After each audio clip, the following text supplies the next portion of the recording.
What up, what up, what up? What up, what up, what up? Sports fans all over the world. It's your boy, Mac the Giants fan. And I'm here with my guy, Adam Costas.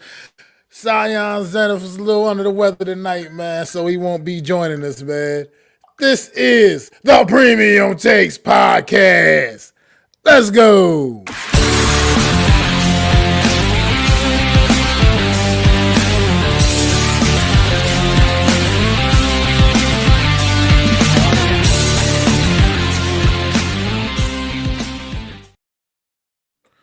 What is going on, everybody? It's back to Giants fan here with my guy Adam Costas, man. Like I said, Zion's a little under the weather, so he won't be joining us this evening, man. But what is going on with you out there, Adam, man? Well, back at it again with you, my main man Mac, and gonna talk some sports that is not NFC Central.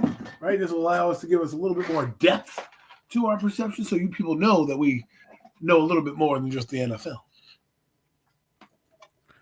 A little something, little something. But yeah, let's get right at it, man. NCAA playoffs, brackets in full effect, man. And we're gonna start looking at a little bit of that right now. See how everybody feels about the way the bracket system is set up. I think it's still a very flawed system. NCAA thinks they're doing something and getting it right. Outsmarting. But it's a pretty flawed system, man. As of right now, we got Oregon sitting in the number one spot as they should be. Exactly. And then we have number two seed right now is coming in is Texas. Who I guess you can't argue with that one as well. But here's where things start to get a little dicey, man. The 3 seed is SMU. The 4 seed is Boise State. Now these are two good football teams, but there are some teams worthy, you would believe, of the higher seeds than these two Boise football State, teams. Who do they really play? And and some of the reason behind it is what's the mind blowing part. I mean, these automatic bids or whatever is to me, it's ridiculous in a sense because it's really throwing off the spectrum and you're still not getting the perspective the right way. Man, I'll let Adam talk about it a little bit more because he's a lot more familiar with this than I am. But we all know why they introduced the playoff system, because people got snubbed from national titles, right? That's why they wanted to do it. One, to make more money because you could add ad revenue. But two, to make this quote-unquote playoff system. What doesn't make sense to me about this quote-unquote playoff system is you're still giving teams bids, at-large bids. Alabama's making it on name alone. But, Miami can't make it because they lost to Syracuse. Like, what are we doing here? I mean, if you're a number one team in the country, and however you want to rank that, because there are so many teams in the country, but if you want to use whatever, this is why the NCAA, they have to get a set of teams in whatever conferences, blend them all together and make them divisions, right? And the division winners, the Big 12 champion, the Pac-10 12 champion, whatever, Southern Conference champion, all those 4 teams, you can make it in, or however many conferences you want to make. Those teams, if they win their conferences by having the best record or the best in-conference record, then they deserved the bid. That's how you started off. Just like the NFL. The top 2 teams, well, they used to get a bye, but the top team gets a bye. Bang. So you have Oregon, right? Let's say the next team, let's use Texas, for example, because they're number 2 anyways, right? Number 2, they get a bye. All right, because they earned it. Because they're the 2 highest. So that if you want to do that ranking system, if you want to do whatever the conferences are, however you want to split it, right? Don't make so many, but if you make whatever conferences that play that can go for the national title, right? And they know that. You can group teams in there, whatever schools you need to, and that's how you start to get the seeding going, right? And then you can do it by the ranks of the rest of the college teams, right? This way you at least can make a seeding system for a team that actually earned their way in. Ole Miss, they're in some games this year. Do they deserve to be in the playoffs? Probably, over some of these other teams. But are they going to get in? No. Arizona State, are you kidding me? Like, that team's in. Alabama, they're in. I mean, Alabama hasn't been the juggernaut it's been. Georgia's not the juggernaut it's been. Indiana University, they lost 1 game to Ohio State. Okay, 1 game. and they're not the 2 seed because they don't play, in the big enough schools, big enough conferences. Like, this is what I mean. If you're going to make a playoff system, model it, make a good playoff system. Make a system where it actually matters. Okay? These teams winning their championship. You could still have your bowl games. You could still, because half these playoff games are named a bowl game anyways. Right? Oh, the Peach Bowl, right? Georgia, Indiana, blah, blah, blah. They're still getting a trophy as they go on. And then, of course, they have the teams that don't make the playoffs that are going to be in the Poinsettia Bowl and, the Chick-fil-A Bowl and whatever, .com bowl there's going to be, right? But to me, you got to make the system not as convoluted as it is. Because essentially, you're doing teams that get an at-large bid that may not deserve it, right? Teams that are ranked very similarly. What ranking is ASU? I can't see it there on the screen. You said ranking is who? ASU. They're the 12 seed. They're the 12 seed. So then, if you go down the list, they're the 12 seed now, but yet Miami's ranked number 12. So, and they're ranked number 15. Just saying, they're ranked number 15 in the nation, but they're the 12 seed. Make it make sense. I know. So that's what I mean. That's what I mean. You just proved the point. What's the point of having a ranking? What's the point of them being 12th in the nation, right? The 12th team, according to your rankings, by points or whatever they do, 12th in the nation. But the team that's 15th gets it. What? What?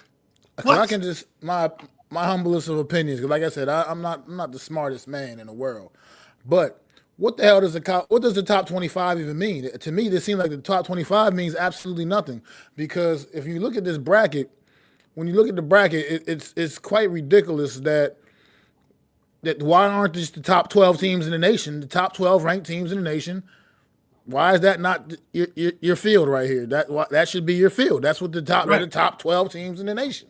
Right. I mean, why is the number 3 ranked team in the nation, Penn State, only the 5th seed in this tournament? Right. Why why is the 4th ranked Notre Dame only the 6th seed? The 6th seed. I'm like, to me, it's just utterly ridiculous. And Max, utterly ridiculous. The math plays itself out.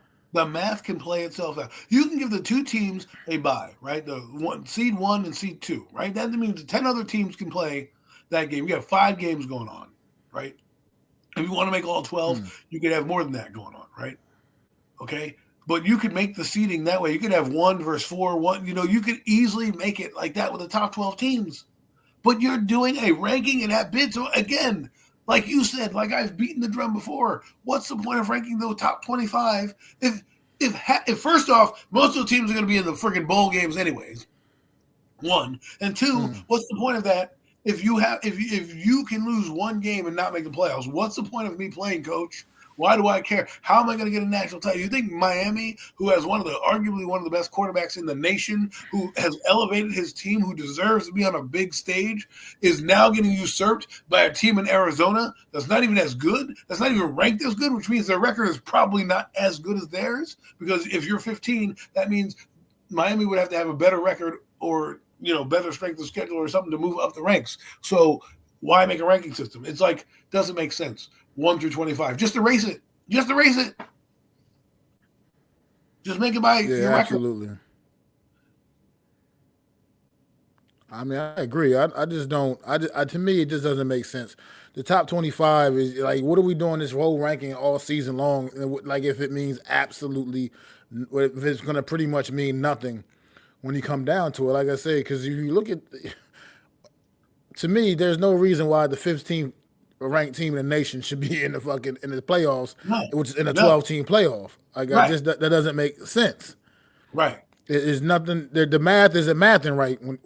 Isn't mathing right there. That means there's like at least 3 other teams that were ranked ahead of it that didn't get in. Yeah, like there's 12, there's 13, there's 14 that is also not in there. But you went from 11, Alabama, to 15. What? What? Again, you make these rankings to do that for whatever reason, to make the top team, right? I guess to make it fair, right? But to me, it's not fair if you're giving people at-large bids. Now, if you want to do it that way, then the last game of the year is an optional game, right? And or you give it a week or two so you can find out who you're playing at the end of the year to make the tournament make sense. Like I said, if you're going to have conferences, and I think there's about 4 to maybe 5 conferences now that they've tried to narrow it down to, right? From the Pac-12, Big Ten, all that, SEC, whatever you have to do that, make it make sense. If it means the 6 teams that run their conference, that win their conference, again, I don't know how many conferences there are, but let's just break it down. Like, let's just say there's 6. I think there's about 6 if you break it down with the teams across the nation. It looks like 5. Well, 5 conferences they got the automatic bid anyway. Right. So there's 5 conferences so let's use that 5. The 5 automatically get in, right? So then those 5, if they win their tournament, regardless of record, they get in. That's how it goes. Then there are 7 remaining teams should be as the ranks go, right? So, or you can just make it the top 12. Top 12 make it in. And that way it settles it. So then everybody is playing for something, right? So everybody is playing for something. I feel like Miami goes out there, has a great season, has one hiccup because they play football. That's what happens. You can't play defense all the time. And a guy has a Herculean effort over there in Illinois to win the game. And this team is getting snubbed by a team that has probably more losses than them and hasn't played the same strength of schedule. Yeah, it's mind-blowing to me, man. It just makes me even have that much more disdain for the college football. It's not so much the game that I have the disdain for, but this whole playoff system and the whole way they come about formulating their champions. Why do they make it so much more difficult than it seems like any other league, any other sport? I mean, it's just. I get it because the money in the bowl games and all of this, that, and the other, but. They don't. This is ridiculous. Like Alabama, I feel like is truly only making this because they're Alabama. I mean, just because they're Alabama, name recognition only at this point. But that's what I mean. This is what you could easily have done this and made rivalry games. You could have done so much more than what you're doing. And here we are, where if I'm Miami, I'm banging the table, and I'm making a stink, and I'm going to be like, yo. There's 12 teams. We were one of the top 12 in the nation. Why are we not here? I know it's going to probably fall on deaf ears, but if I'm Miami, that's what my message is, why are we not in there? We're one of those schools. We have prestige. Miami has turned out how many Hall of Fame players in the NFL, right? They have a great program, the U, okay? So the fact that it's back on the map and they made it to the 12th ranked spot because of one game. Like, how come Indiana Hoosiers aren't ranked lower? They lost one game, and they lost to Ohio State, who's arguably one of the best teams in the nation.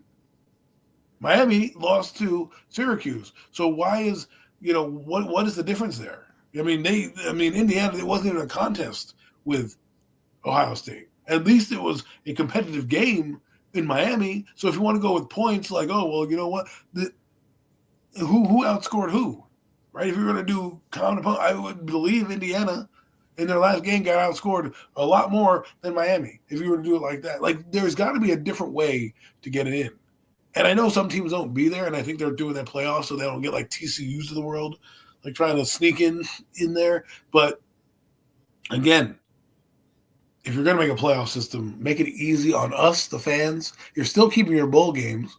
Right, you're still going to keep those names. The other 25 ranked teams, they're bowl eligible, right? If you make it into the top 25 of the world, you're bowl eligible. They'll all get to play bowl games, right? They can all play on the same day. Get your ad revenue. But I'm sure ABC and NBC and all these teams that run the college sports could all have their moment. You could make it the NFL wildcard weekend kind of game where you have dueling networks playing games and things like that. It could be so much fun. And instead, you make it like this. And it's just disappointing to me. I'm not a Miami fan like hugely, but you follow what they do, especially with the quarterbacks. I'm glad that Notre Dame's in. Let's see what they do. Yeah, but But Notre Dame should be on this line, sitting where Boise State is, Notre Dame should be at least sitting probably on that line. I mean, as one of the top teams in the nation. I mean, they should be sitting where Boise State is. Penn State should be sitting where SMU is. Penn State's the number 3 team in the nation. Notre Dame's number 4 team in the nation. They should be getting those first round buys. Exactly. Not SMU and Boise State. I'm not saying SMU and Boise State don't deserve to be part of this tournament. They do. They've had sensational seasons. But they don't deserve to be sitting there with first round buys in a class of Oregon and Texas because they're just not that. And to be quite frank, to me, it's the top 25's got to have more meaning and more value. You want the 12-team tournament, the top 25 that's what it's all about. It's cool to be ranked in the top 25 all season, but the ultimate goal is to get to that top 12 echelon and get that and be part of this tournament. And that's how it should be. That should matter. All this. Oh, you were the 3rd highest ranked team and the conference champion or whatever. Like, what is that? Like, that just makes no fucking sense to me. It's so ridiculous at this point. So, college football's got to do better, man.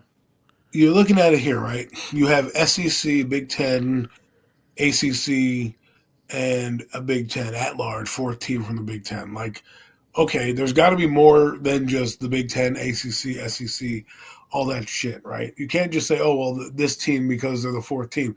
Make it mean something. Make their record mean something. If they are ranked from 1 to 25, it shouldn't be, well, this team is the number 6 seed. No, Notre Dame should be number 4. Then Georgia, then Ohio State, then Tennessee, then SMU, Indiana, and so on and so forth, all the way down to Miami. Right? Can you scroll down? I can't see the entire thing. Can you scroll down the video, the page? There you go. Okay. So Alabama makes it in, and Arizona State. So Ole Miss doesn't make it in. South Carolina doesn't make it in. Yet they're ranked higher than Ohio State, but the 5th highest ranked team. Like, how does that make sense? The 5th highest ranked conference champion in the Big 12 and the number 12 seed. Like, that doesn't make that the 5th highest Big 12. So why you already have 4 seeds in here, right? If you were to do Big 12, ACC, SEC, and the Big 10, right? That's 4 divisions right there, right? And maybe the ACC. Am I missing one? Big 12, ACC, SEC, Big 10. I don't think it matters which conference. They're saying that what it is Boise State, for instance, is the 4th highest ranked conference champion, which means they won their conference, which is the Mountain West, and they're obviously a highly ranked team. But that's a weak ass conference compared to Ohio State. So all I'm trying to say is, if you're going to make the Big Ten, SEC, and divide it up that way, then why not just make the top team in the Big Ten, the top team in the SEC, the top team in the ACC, and the top team in the Big 12 make automatic first round buys? That's 4 teams right there. And then you can do the regular ranking, right? Georgia and all this stuff. Because to me, and we're going to put a bow on that, but to me, there's no point in having a ranking system throughout the entire year and getting 1 through 25 to then be Ole Miss, South Carolina, and Miami to be out of the playoffs because of a loss here, because you're the 2nd team out of the college playoffs, right? Because of an at-large bid or the 5th ranked conference champion in the Big 12. Well, Miami doesn't play in the Big 12, so they get fucking railroaded because of that, because they're not in the Big 12. They're in the ACC. So, the SMU is the 3rd highest ranked champion in the ACC. How does that even make sense? So you're taking the 3rd team from that conference, not even the 1st team from that conference, the 3rd team. This is what doesn't make. I don't know what the objective is in that. No, not the 3rd team. It says SMU won the conference. Or the conference champions, the ACC. 3rd highest ranked conference champion. Okay, so they won their conference. Great. So, good. That's what it is. It's confusing. It's weird. I thought it was the 3rd ranked SEC team. I read that wrong. The 3rd highest ranked conference. It's all right. So they deserve to be in there. But then it should be a wild card. You could have 2 from the ACC. You have how many from the SEC? 1, 2, 3 SEC teams. 4 SEC teams made it to the playoffs. 4. right? You're telling, and one ACC like team made it. All I'm saying is just got to do a better job. Is all I'm saying. I couldn't agree more, man. Couldn't agree. I mean, the only thing they got right on this thing, I feel like, is Oregon and Texas 1 and 2. That's it.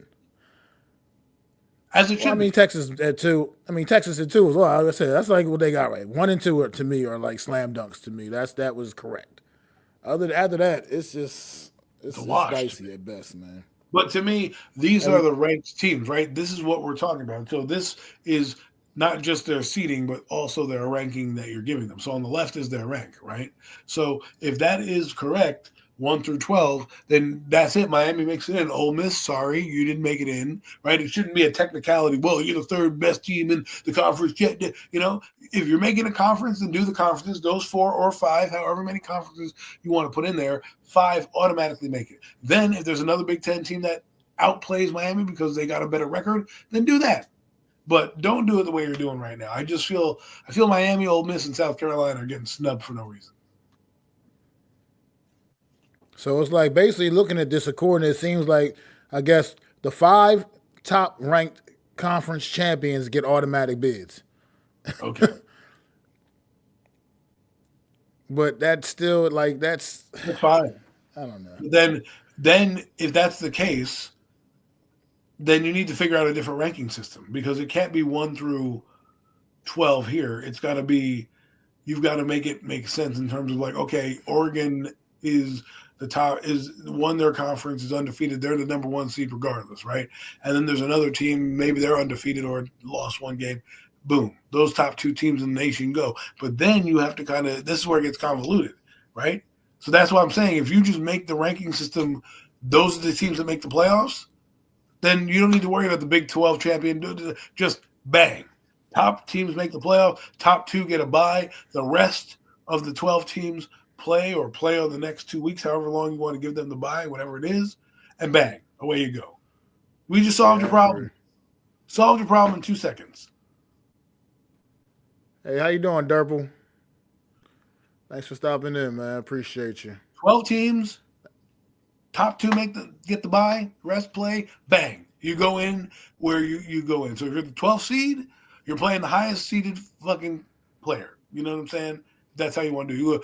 12 plays 3, 11 plays 4, 5 plays 10, and so on and so forth. I agree with you, brother. I don't know why they make this so much more difficult than what it is, man. It's like they had a top 25 all season. Sean, you got to keep track of the top 25 all season, and they should have that line at the top 12. You know what I mean? Like right now, these are the teams that would be in the playoffs right now. Exactly, and you can start from jump. Simple as that. And people would follow it. Simple as that. You can watch the action of people bouncing in and out of that top 12. It will be fucking cool as shit. You know what I mean? Like, the gambling. Oh my God. Oh my! Don't even get me started. The gambling you can put on that. How much you can bet? Who's going to be in the top 12? I'm just saying, like, NCAA, call me and Mac for answers. We got your answers, man. Just give us a little bit of the bread when you make these adjustments to the NCAA playoffs. We want a little kickback and to be known because we've just solved your problem and given you revenue. Gave you revenue with the gambling that people can put on. I'm a FanDuel can be like, well, bet who's going to be in the top 12 at the end of the week. Blah, blah, blah, blah, blah, blah, blah. Say bet on who's going to be the number 1 seed going into play. Like, I just created you another revenue stream. Hello, NIL, man. Get out of here. Yeah, it's ridiculous, but we'll see how things play out, and at the end of the day, we'll still be sitting and watching, enjoying some good college football. I mean, you get a first-round matchup between Alabama and Notre Dame. That's not something you see every day, every week. Jalen Milroe, and just quickly before we go, there are some quarterbacks in this playoffs that Giant fans you may want to peg out. You got Penn State, Drew Aller. You got Jalen Milroe from Alabama. I mean, people don't really like Riley Leonard, but he's also in the draft. Quinn Ewers will be out there on display. Carson Beck Dylan Gabriel should be in the conversation a lot more.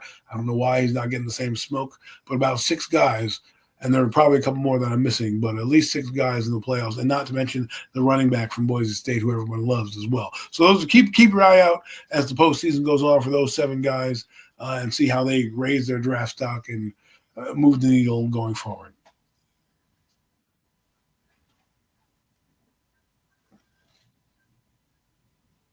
All right, all right.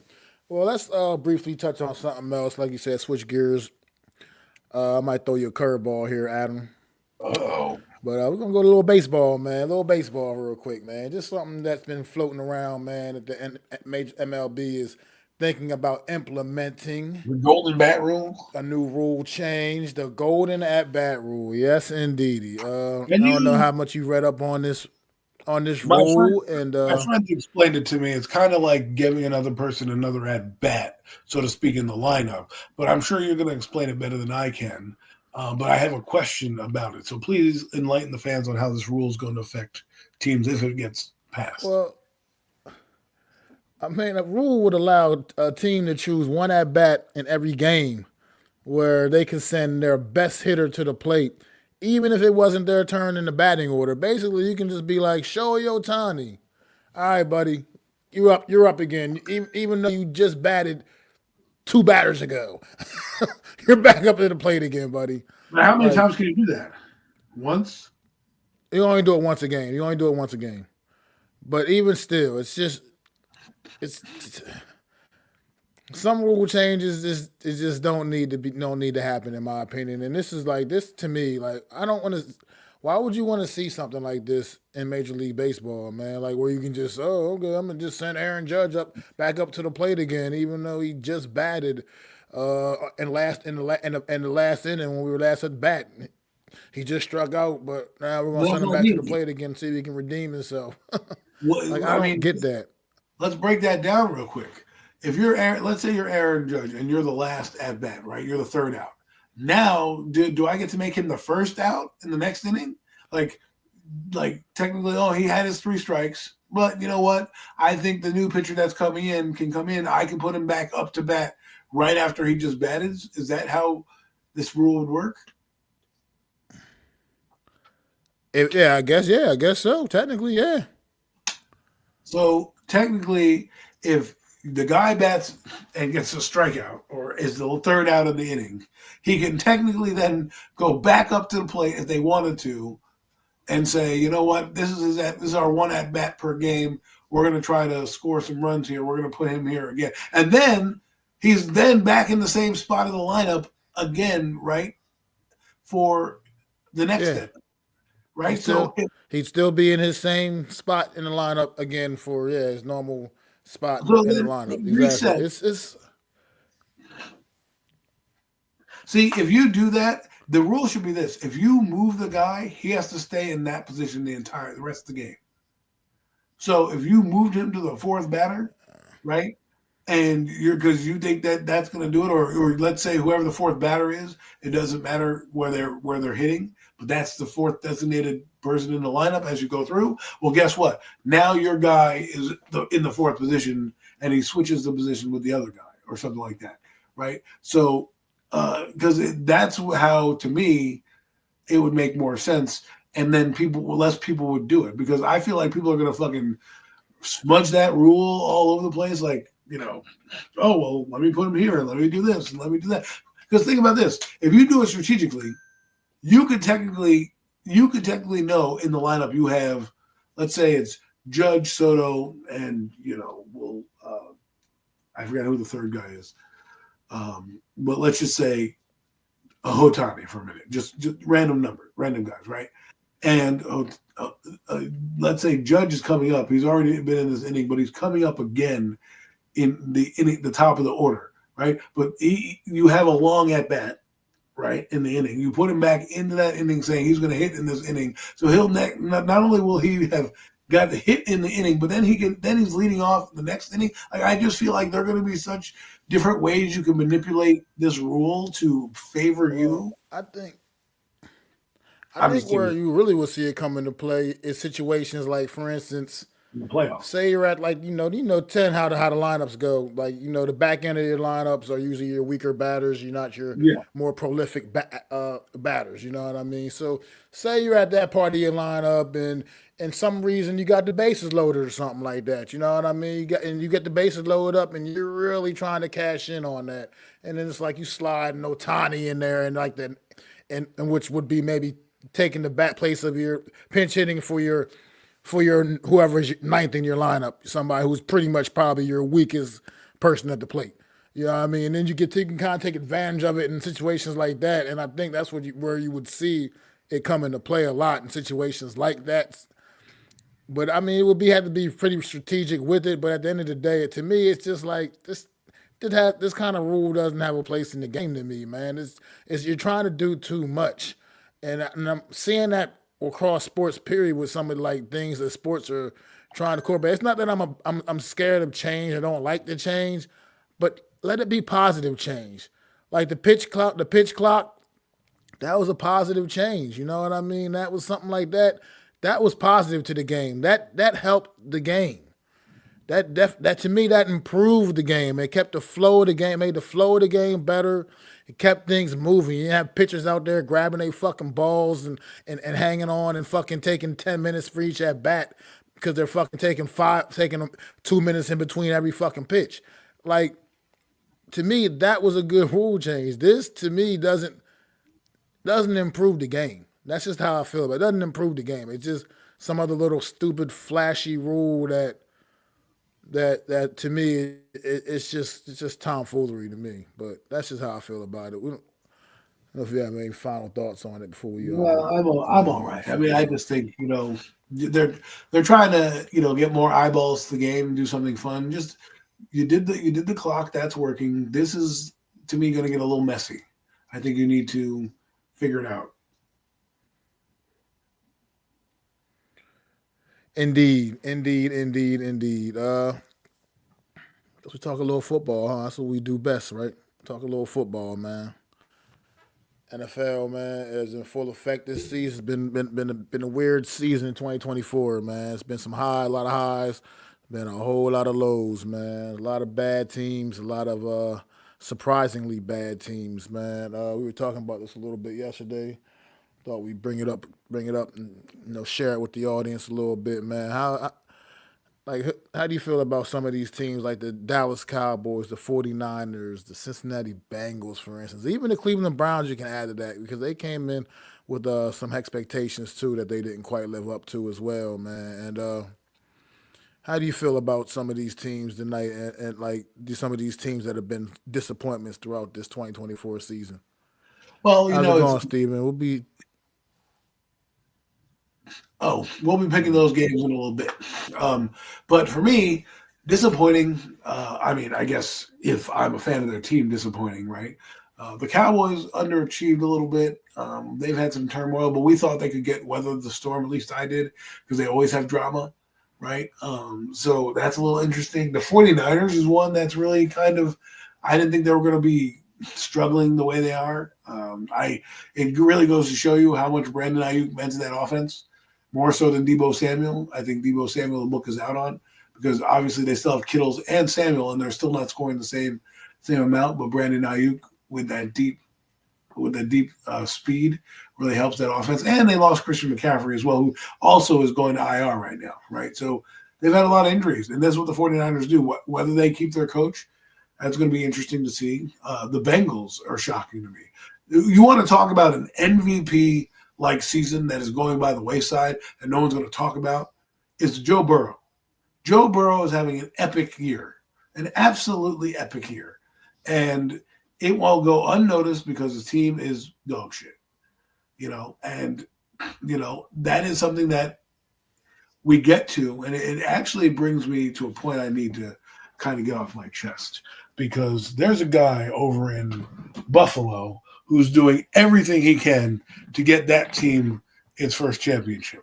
But yet people still are telling me he's overrated. People still are telling me that he's not the guy or he needs to seal the deal. This guy wins 10 games. I thought about this earlier. We define too many people by the championships that they've won and eliminate the regular seasons that they've had, right? And then certain players we do the opposite for, such as Eli Manning. We don't look at his championships. We go, well, he's 500 record quarterback, or he didn't do this, or he didn't do that, right? So we need to figure out what the measurement of greatness is, because folks, what Josh Allen is doing and what Joe Burrow is doing is greatness. One not being recognized because his team is just quietly going about their business. The other one not being recognized because their team is absolute dog shit. But if you were to tell me who's better, they're both playing MVP levels. But you give the slight edge. Oh, well, Joe Burrow went to the Super Bowl. This is what I mean.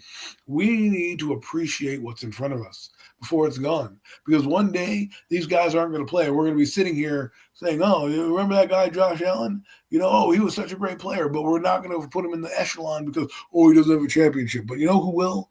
The Hall of Fame. And I'm not saying he's in the Hall of Fame yet, but dang it, Josh Allen's on a Hall of Fame trajectory.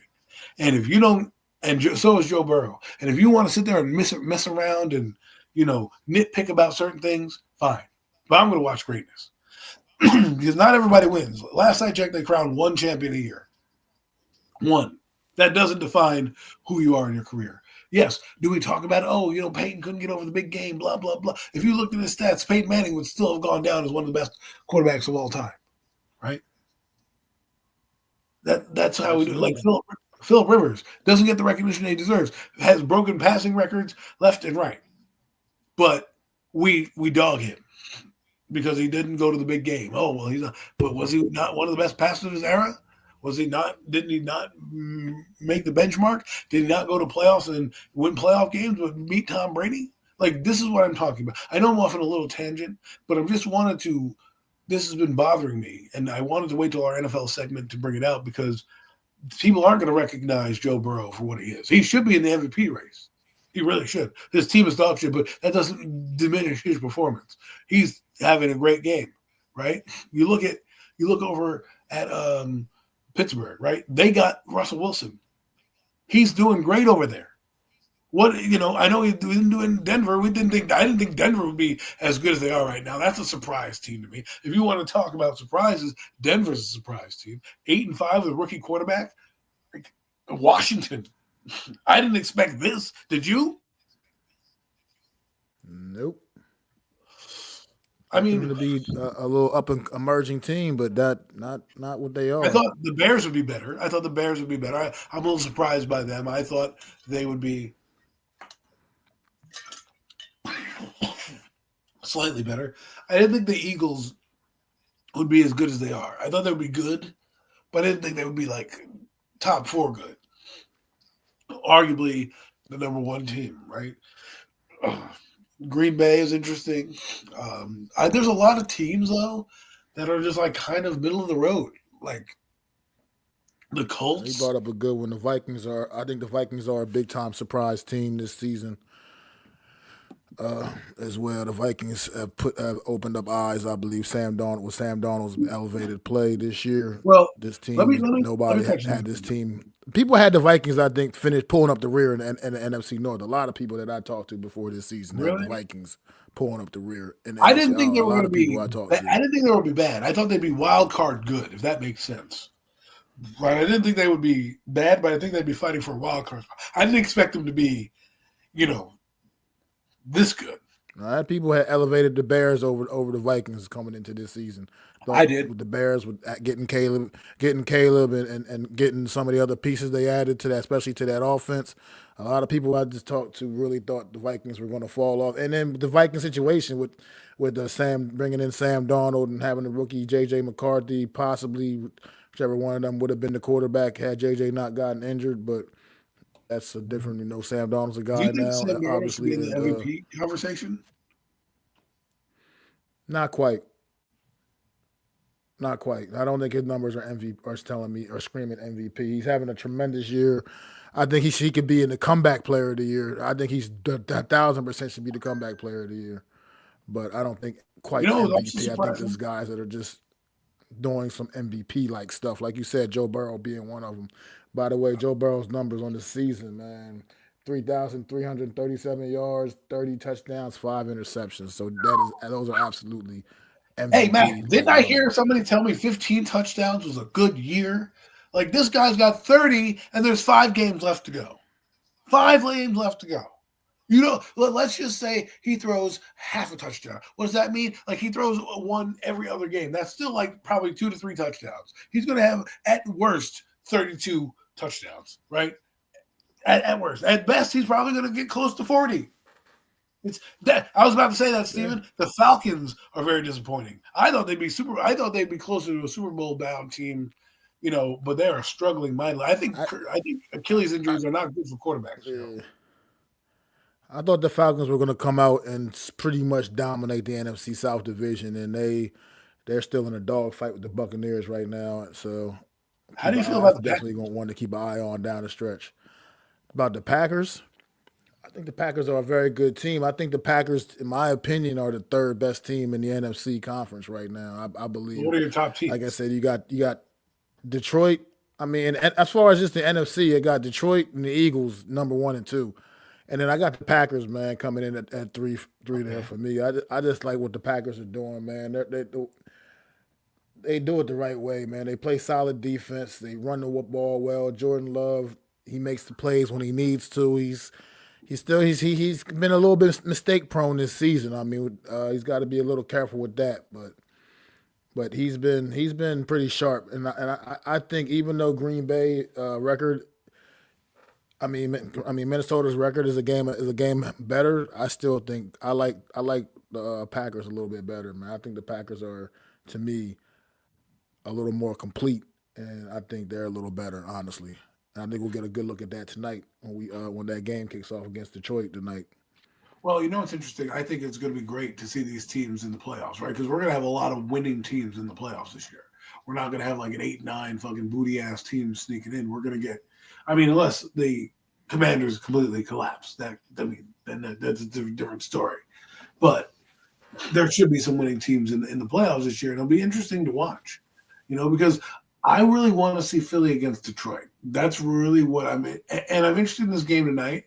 And I'll tell you what, I hate to say this because people are going to hate me, but I need the Packers to kind of beat the Lions so that the Eagles at the end of the year have something to play for, right? So that they're going for the record with Barkley. They're trying to be the number 1 seed, right? They don't rest any players. I want them to bury us. Now, some people have a theory that the Eagles aren't going to play anybody and screw the Giants out of a draft pick. Well, it doesn't really matter as long as the Giants get 1, 2, or 3 in the draft, right? I don't think there's going to be 3 teams needing quarterbacks in the draft. So my point is, I want to see. I also just want to see the Lions lose 1 game because I want to see it go down to the wire. I want to see these 2 teams race to the finish because since there's only 1 team that gets a bye, it would just be interesting to me if the Packers rose to the occasion, beat the Detroit Lions, who have been in their last couple games in some close games, right, with the Lions and a few other teams that they played. Packers have an explosive offense that could get the defense, who I believe this defense, Mac talks about not being or overhyping the defense of the Eagles. Well, the defense I'm not going to overhype is the Lions.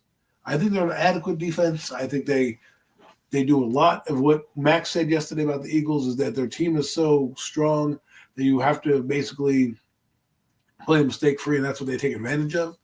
But let's see when they have a team like the Green Bay Packers or even the Eagles, where their defense is going to be spread out with all those. The Packers have what? They have Watson, they have Dobbs, they have I think number 11. I forget who that guy is, but they have a couple of receivers that can That's catch the Reed, ball.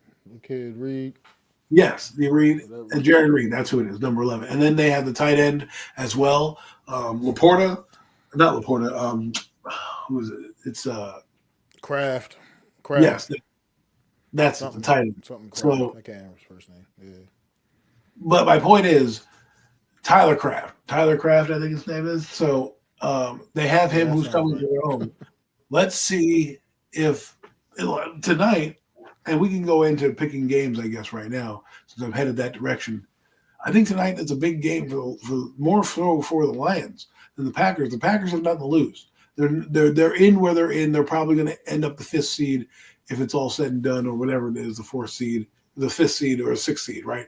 That's where they're headed to right now with Minnesota or the Vikings. However, if they win this game, the Packers, they could creep closer to that number 1 seed and put more pressure on the Lions, who are now going to also feel the Eagles' wrath as well, right? So it'll be there'll be a lot more fun at the top, because I think right now in the NFL, the way they've built it, only one team gets a bye.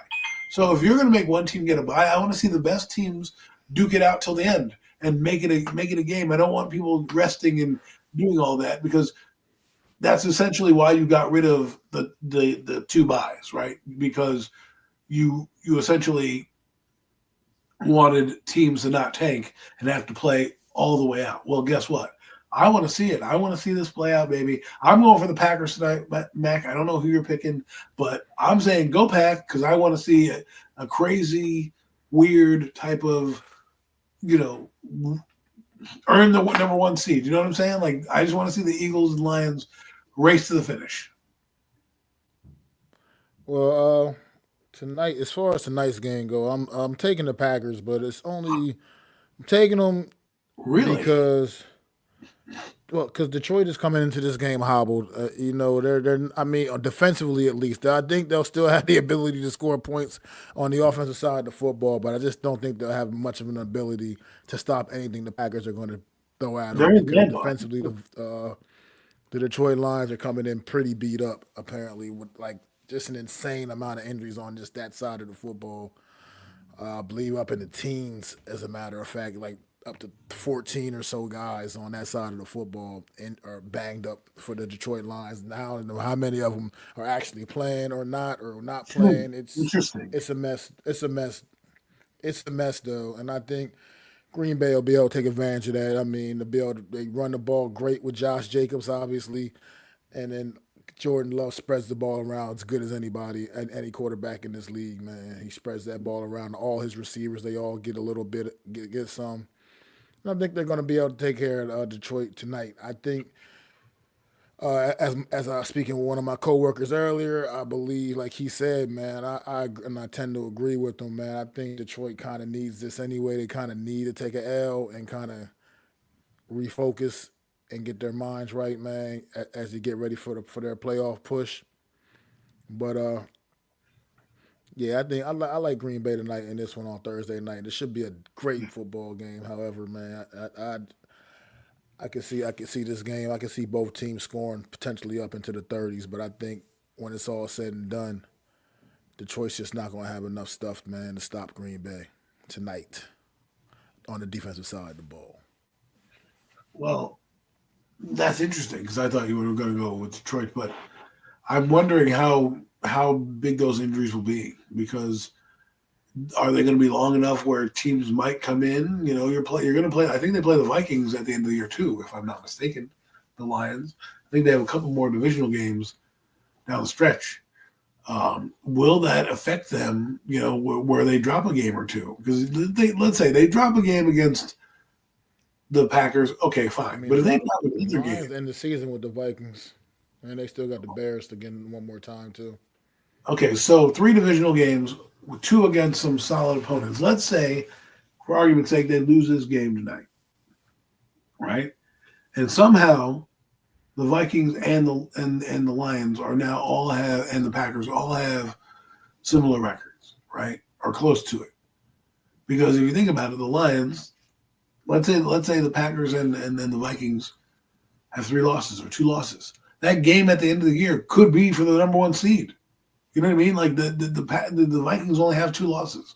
They're 1 game behind the Lions right now, technically in the standings, because they lost the head-to-head tiebreaker right now, right? And they lost by 1 point. Now, if they lose that game to the Packers, and let's say the Vikings happen to win out, now the Vikings can go into that game against the Lions, being the number 1 seed, or the Packers could end up being like it's going to be so great. So if you're a football fan, you want to see the Packers win tonight, just so you can see the 3 of the best teams in football kind of jockey for that number 1 spot, whether it will be the Vikings, the Eagles, the Lions, or even Green Bay. because this is your shot, Green Bay. You want to get that number 1 seed, trip them up here, and then you look at their schedule and you're like, well, they got the Vikings at the end of the year, and if we win out, right, because this will be our 10th victory, if we win out the remaining 4 games and go 14-3, and they happen to lose and go 14-3, we might get the head-to-head tiebreaker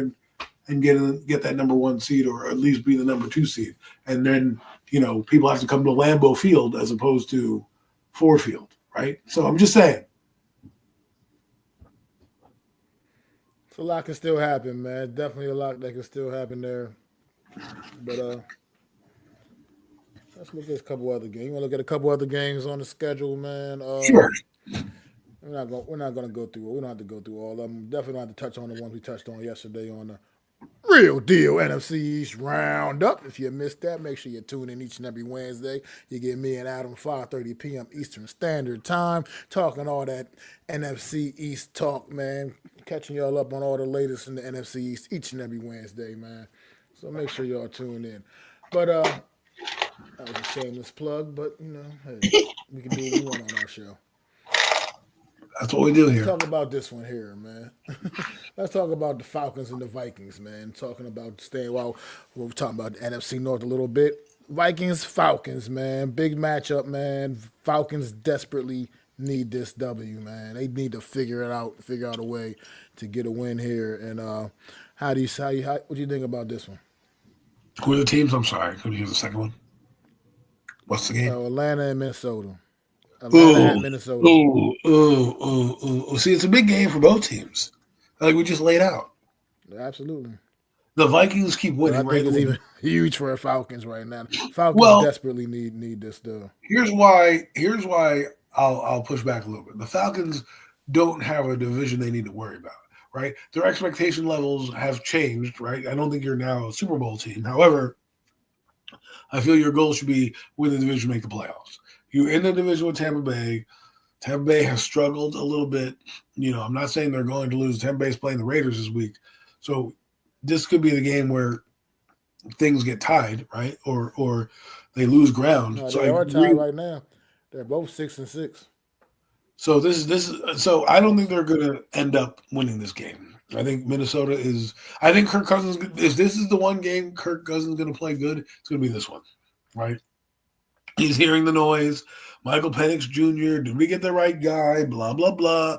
And Kirk Cousins seems like he's still affected by the Achilles injury. I do believe so. And he's a little older, right? And when you don't have a guy who doesn't trust his feet to move around the pocket, you get a guy who's a statue. And the statues don't work in this NFL because you need to move a little bit. And he's throwing bad interceptions, bad picks. He had pick sixes last year. He still threw for 245 yards, but you can't have 3 interceptions. And you're playing an opportunistic Vikings defense who's going to see what you did and try to know and know that you can't really move. I think they're going to bring a lot of blitz. I think Brian Flores is going to spin cycle. I wouldn't be surprised if Michael Penix Jr. comes in the game. And I think the Kirk Cousins experiment will be over unless he has a monster of a game, which he might. You never know.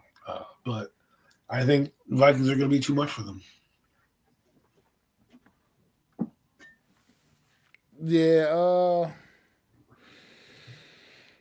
I think the Vikings just got a little too much right now. The Falcons are not playing. They haven't been playing very good football over the course of the past month of this season. It's been really, really dicey with this team, man. Kirk Cousins is something's not right. Like you said, I'm not sure if it's the injuries, just not being really fully recovered from that injury, but something's been off for Kirk Cousins. And like you said, the Michael Penix watch is definitely on in Atlanta right now. I think Kirk Cousins comes out and has one more bag. I'm not sure if that leash is quite that short, but if he doesn't really show up for this one, man, I don't think. I think it could be. I think we could be seeing Michael Penix Jr. sooner than later. They have this game against the Falcons. Against the Vikings. Then they have. I think they either on a bye or they have. Let me just double check. No, this is the last week for buys. This is the last week for buys this week, and they're not on a bye. Okay, so right now they're playing the Vikings, and then they play the Raiders. So if you think about it like this, right? if Kirk Cousins gets beat down in this game, right, going back to his old building, and he throws 2 interceptions, plays horrible, why wouldn't you want to start Michael Penix against the Raider team who's not very good?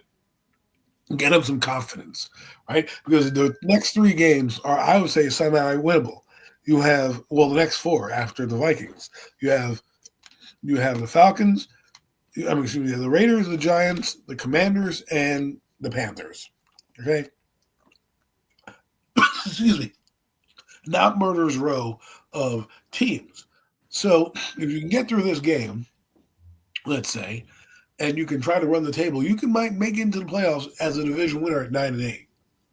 You have 2 losses that you can afford, and I would say the loss to the Commanders and the Vikings out of the next 3 games are probably where you're going to look at. If you lose, because again, we talked about the Giants. Teams are going to look at the Giants and not going to want to lose to that team. The Panthers, they know that that's a divisional game.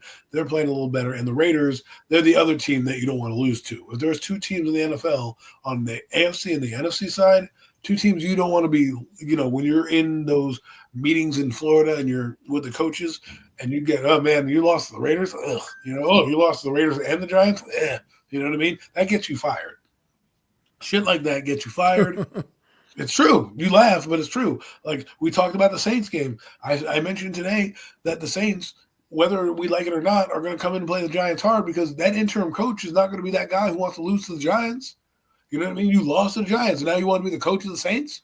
Like, how am I going to rectify that? If he wins that game, it, one, makes his record look better. Oh, look, we went 3-1. We beat the Giants. We beat this team. We think about it like that.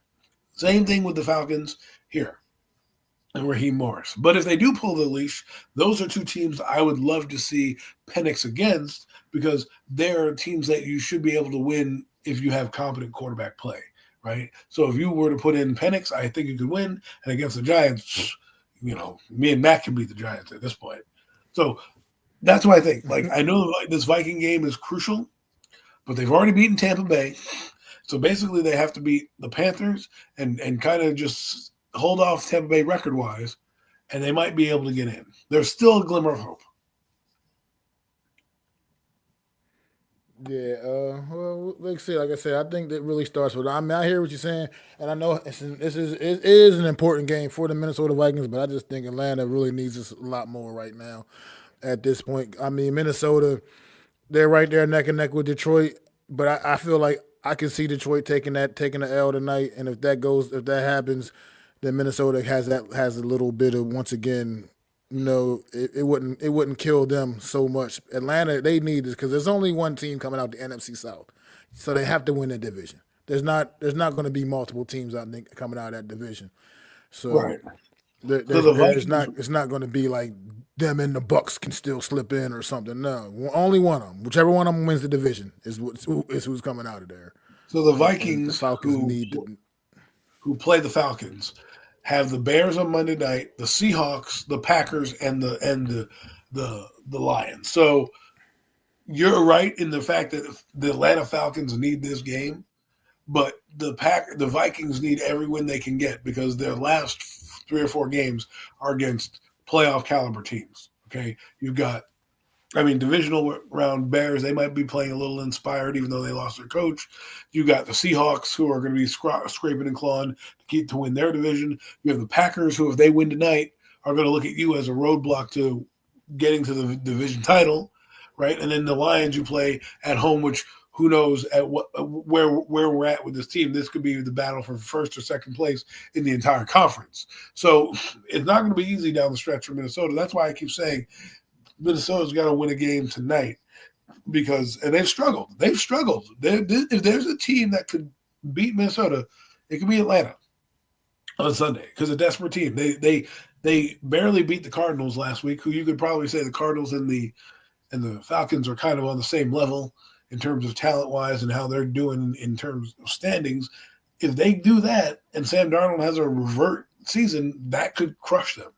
But I'm just saying Minnesota has got to win on Sunday because if the Packers win, it's going to be a dogfight, I believe, for that top seed. Absolutely agree.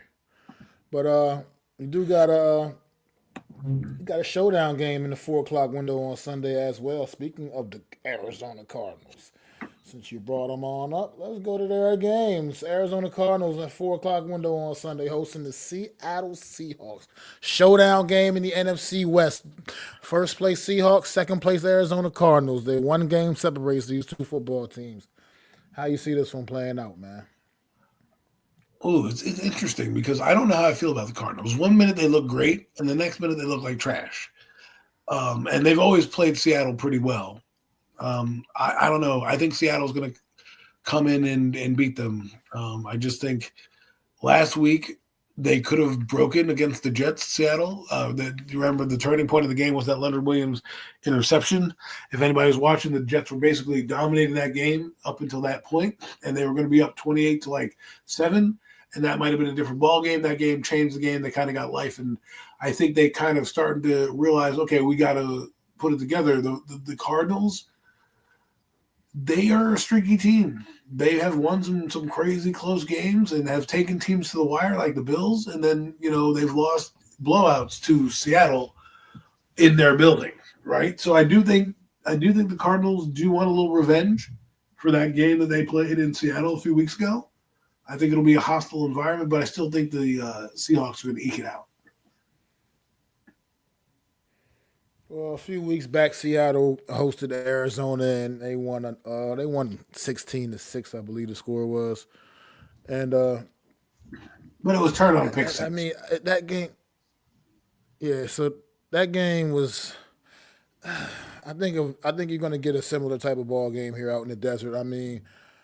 But I think Arizona might actually be able to hang on and get this one done. Arizona's they have been a funny team, but you got two quarterbacks that, I mean, they're not lighting the stat sheet up. You know what I mean? I mean, they both have only have 13 touchdowns on the year thus far. Geno Smith and Kyler Murray, and it's just been a lot of been a lot of up and down play from both of them, man. But I just think sometimes when Arizona can get things going, they become a very dangerous football team, man. And I think they can go out there in this game, which is kind of a showdown game in the NFC West. Who thought this?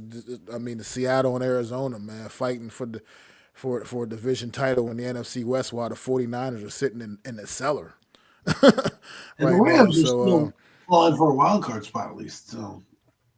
Well, the Rams they're still in the division race also. The Rams are still in the mix to possibly sneak up and win this division as well. The Rams are 6-6 as well, yeah. So they're right there, the same record as the Cardinals. This tiebreaker situation has them down in third place right now. So yeah, you got all three of these teams in the mix. I think the 49ers have shown their cards, and they are what they are. They're just going to go down in flames and continue to burn down in flames. So I'm kind of not really counting them at this point. But let's play this because the Rams last year got hot and made it to the playoffs. Okay. This year, I think they're on a similar trajectory. Their defense is pretty good.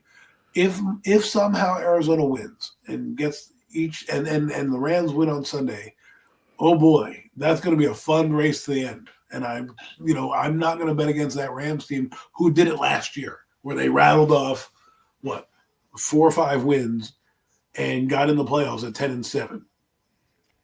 Playing close. Probably not winning on Sunday. Who? I'm just saying they're probably not winning. So the Rams probably are not winning on Sunday. Yeah, but Buffalo? They're playing Buffalo. Yeah. Yeah. Well, that's their one loss. You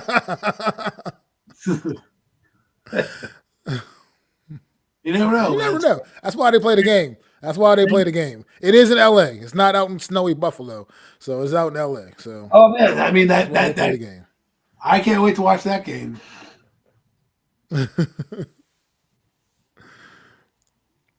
But as far as the Cardinals and the Seahawks go, man, yeah, I just think I don't know. It's kind of almost weird even when you're talking about this NFC West division and we're talking about race to the division title, and we're not, and the 49ers aren't a part of that conversation. It just seems almost mind blowing. We talked about earlier, the 49ers have been an utter disappointment this season, man. If any team, I did think Seattle would have a chance because they've been the closest ones. They've been in the playoffs a couple times. They've had 9-8 records. Like they've been the second best team, around, and the Rams last year as well. So, if anything, I thought either the Rams or Seahawks, but the fact that the Cardinals are where they are is kind of surprising to me. I think they've done a little better than I anticipated. I thought they would be a bottom dweller team, but they seem to be doing a little better. I'm not saying 6 games is great, but they were a travesty last year. They absolutely were.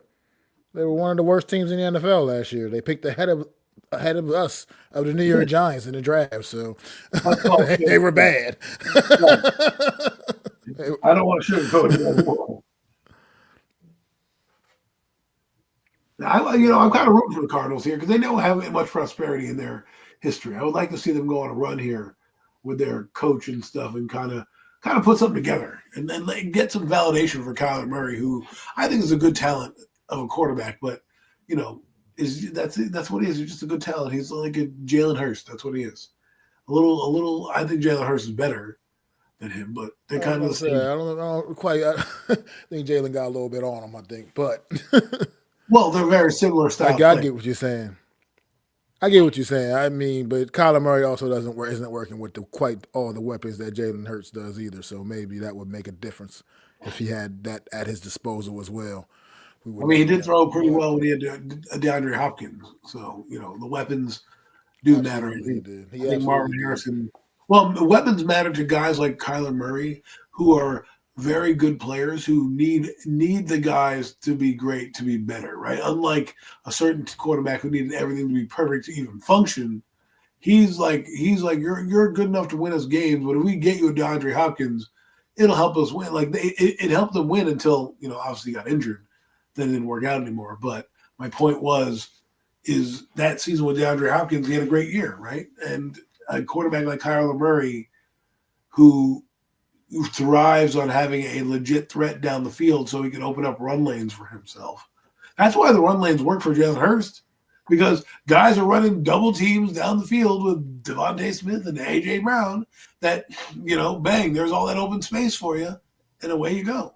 Same thing that used to happen in Arizona with Kyler Murray when he used to have DeAndre Hopkins, and he used to run around all over the field because they had to cover DeAndre Hopkins, and there was nobody covering him. Now, Marvin Harrison, while he's doing good, they kind of can shade. He's not burning the league down with his numbers, right? And you got to earn your respect in the league, and I'm sure at some point he will. I think they need to come together. I think they need to run the football more, to be honest with you. James Conner's a beast. He's not even their leading receiver. Marvin Harrison is not even their leading receiver. Their leading receivers are fucking tight end. Trey McBride with 73 catches and 781 yards. So that's eventually when Marvin Harrison gets more respect in the league. That'll help out, a guy like Kyler Murray, who there's probably some growing pains going on right now. So we'll see. We will see, man. We definitely will see. But not a lot of good. I mean, those are pretty much the premier matchups of the week. I mean, as far as that Seattle Cardinals game has, and that Vikings Falcons game and tonight's game. Other than that, the rest of the matchups for this week are, a lot of so-so matchups. I mean, 6 teams on buys. It's the last week of the buys. So after this, no more buys after this week. But 6 teams are on buy this week, and that's definitely impacting the schedule for this week for sure. Right. Exactly. But, you do have one more game you want to talk about just because it's still going to probably be a pretty game, and it's in the prime time Sunday night football, man. Chargers traveling to Kansas City to take on the Chiefs, man. And the Chiefs already sealed a playoff spot, but they technically still have not clinched the division. I mean, the Chargers could make their move to a division title if they can pull off a victory on Sunday night against the Chiefs and run the table and hope the Chiefs stumble a little bit more. Well, if there's any time, it's the present to make your presence known. And I think, the Harbaugh was brought in for moments like this, to slay the beast, so to speak. They need to do that. It's in Arrowhead, or is it in it can't be in LA because they have the. It's an Arrowhead. Yeah, it's an Arrowhead. Yeah. So it's going to be a tough game. Got the Rams earlier. But the Chargers do have a solid defense. You know, they can get to the quarterback.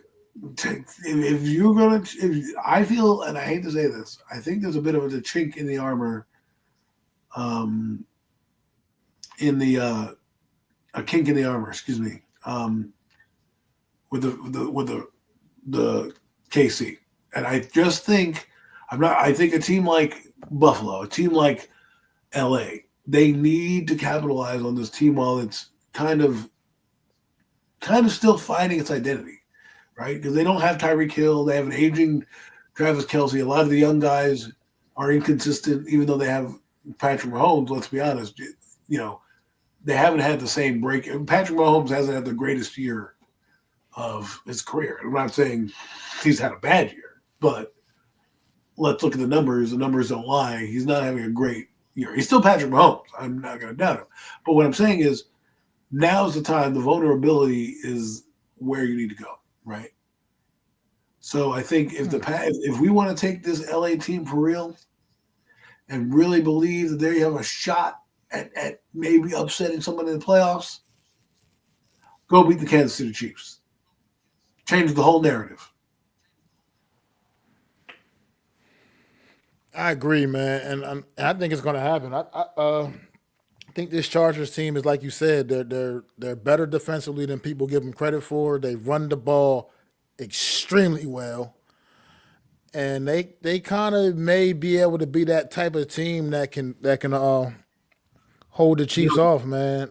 I think they can keep they can play that clock, control the clock kind of football. Like I said, with their ability to run, and I think there's an X factor on this Chargers team, and for some reason he's kind of fallen to the wayside for the better part of this season. But Justin Herbert is still a damn good quarterback.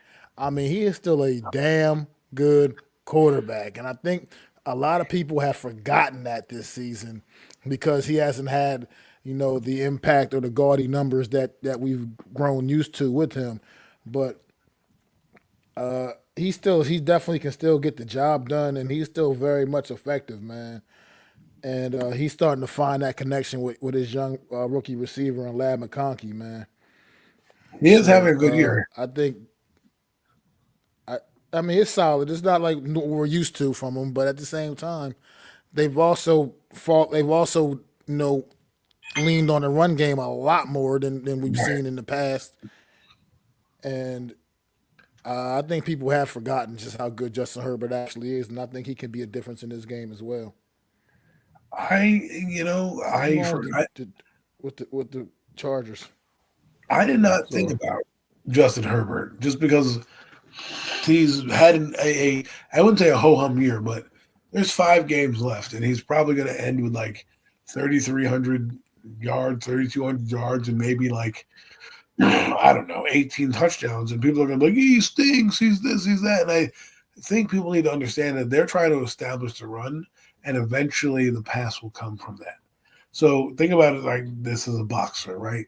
You're a boxer, you throw jabs, you throw jabs, you throw jabs. Well, guess what? I have that killer haymaker that when you're weak and tired, I'm going to hit you with. And that's Justin Herbert. When you have a quarterback like that, when you start to develop that run game, you build a play action game around it. You build the bigger plays. You build that whole offense around it. And I think you're going to see it. Harbaugh did this at Michigan. He had a good quarterback in J.J. McCarthy, and that guy didn't have the gaudy numbers, but he won because he delivered when it counted most. And this is the game I want to see. I want to see them put it on the right shoulder of Oh, Justin Herbert because what? I'm just looking at the Chargers' remaining schedule. So they're playing the Chiefs on Sunday night this week, and they end the season with the Chiefs as well. Oh no, they don't. No, they don't. No, they don't. The Chiefs. They I'm they wrong. played the Chiefs in I'm week. wrong. Yeah, I'm wrong. I said I just you're right. I'm wrong. I looked at the way it looks. I just got mixed up. But It's all right. they end the We've all been season. there, They end the season with the Raiders. but They that's end what the I'm season with the saying. Raiders. My bad. I'm sorry, folks. Don't worry. We've seen a ton of We're not. Things happen. We're not perfect. We're human beings. We read things wrong, but It is what it is. I just think LA needs this game. I think that LA needs this game more so than the Chiefs. I just believe that. I believe it goes further. I feel like a game like this, if Herbert can win it and be a factor, like you said, could really start to put him in the upper echelon of quarterbacks. Like, oh, this guy is legit now. You know what I mean? Yeah, I agree, man. Like I said, I think people just forgot the talent of Justin Herbert because this season has been the way this season is gone. You just haven't seen, like I said, what we've seen from Justin Herbert over the last few years, the last couple of years. But he's still very much. I consider Justin Herbert still very much one of the top quarterbacks in this league, man. I think Well, people need to remember that. last thing I'll say is their last couple games are the Chiefs, the Buccaneers, the Broncos, and the Patriots, and the Raiders. They end up with right. So two very easy games at the end of the year, and a couple of teams that are fighting for their playoff lives, in the Broncos and the Buccaneers. So there's a shot if they can beat this Chiefs team and figure out a way to say, okay, we've slayed the beast. We've gotten over the Patrick Mahomes hump. What will that do for them? Because if they win a game like this, do we see them win out and possibly threaten for that number one seed as well? I would like to start to see this Charger team kind of, they're a little ahead of schedule in terms of where they were supposed to be. They probably weren't supposed to be this good this quick, but Jim Harbaugh has that effect on people, and having a good quarterback does. But if they can put it together and beat the Chiefs, they can win out. Their schedule is not daunting where you think like, oh, maybe they can't do it. They have the Broncos in their building.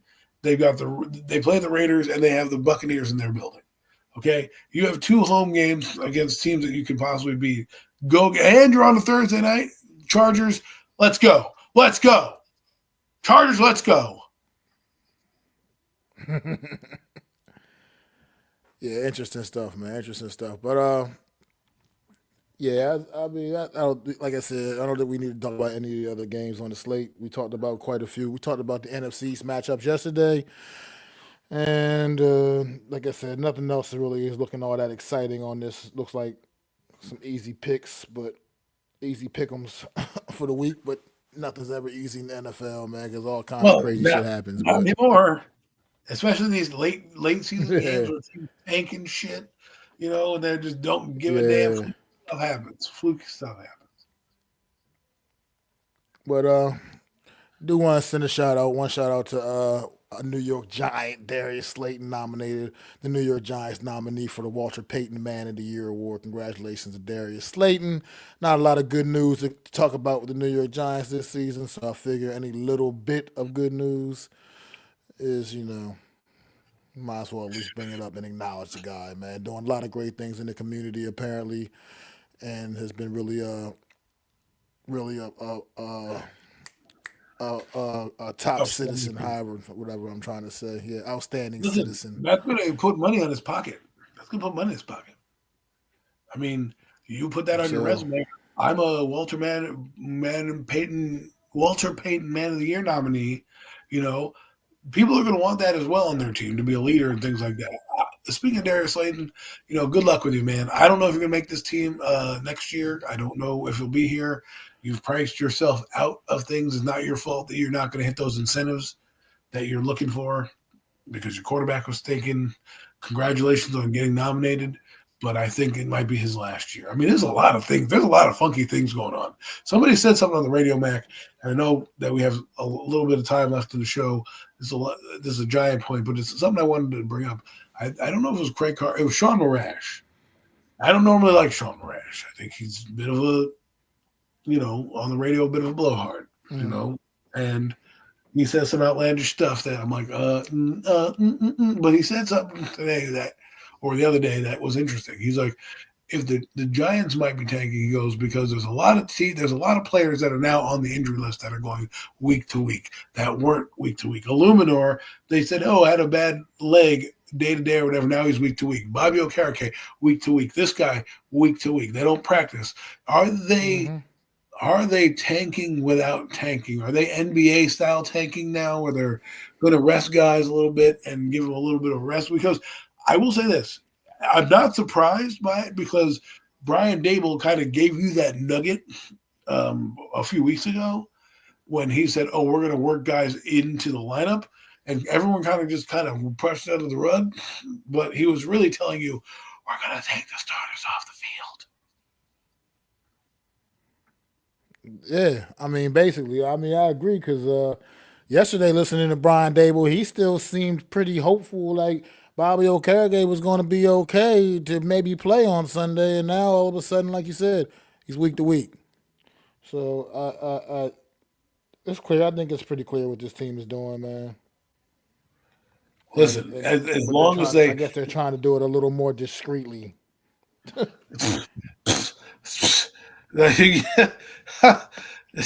I laugh because the Giants are the team that fucks it up, folks. Sorry for my language, but they'll be the team that'll muck it up and be like, "Oh, let me win on Sunday," and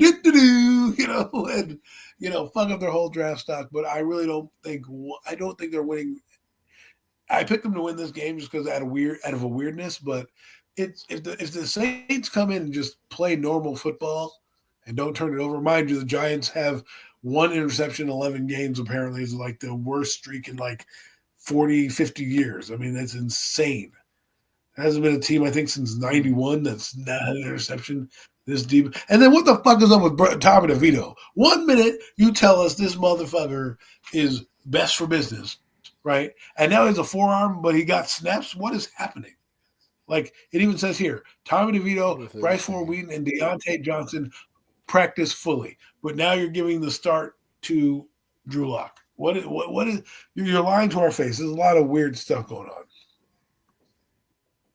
Absolutely agree with that. I don't know. And Bobby Okereke, I only got one quarterback. Deontay Banks, and Raheem Nochez Jr. did not practice on Thursday.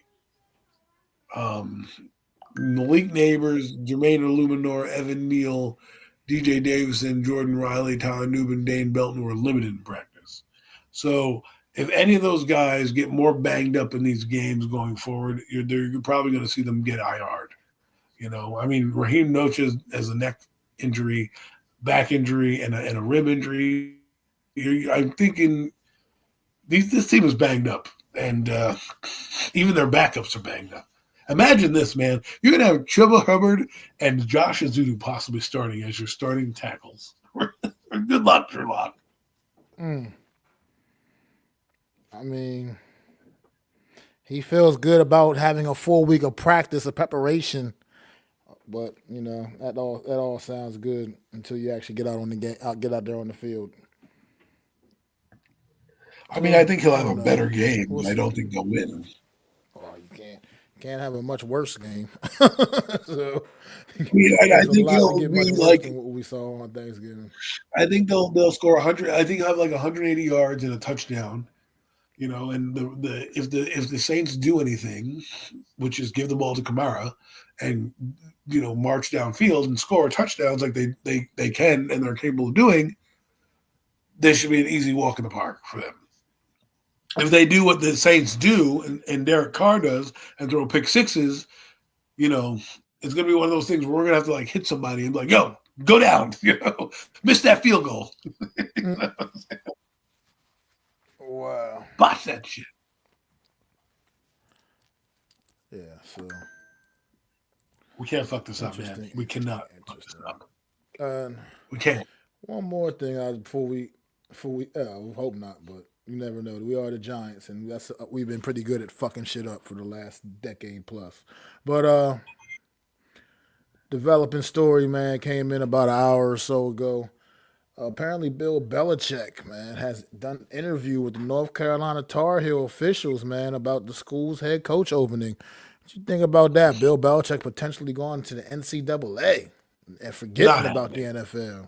Not happening. That would drive Miz absolutely nuts if that happened. Miz would go crazy. Shout out to my guy, the Miz, but he'd lose his mind if that happened. Well, I just don't think North Carolina of all programs is the one that he's gonna go finish his coaching career with. Please. It's kind of to drive up the price and start to get his name in the interview circles. That's what he's trying to do. It's a PR move.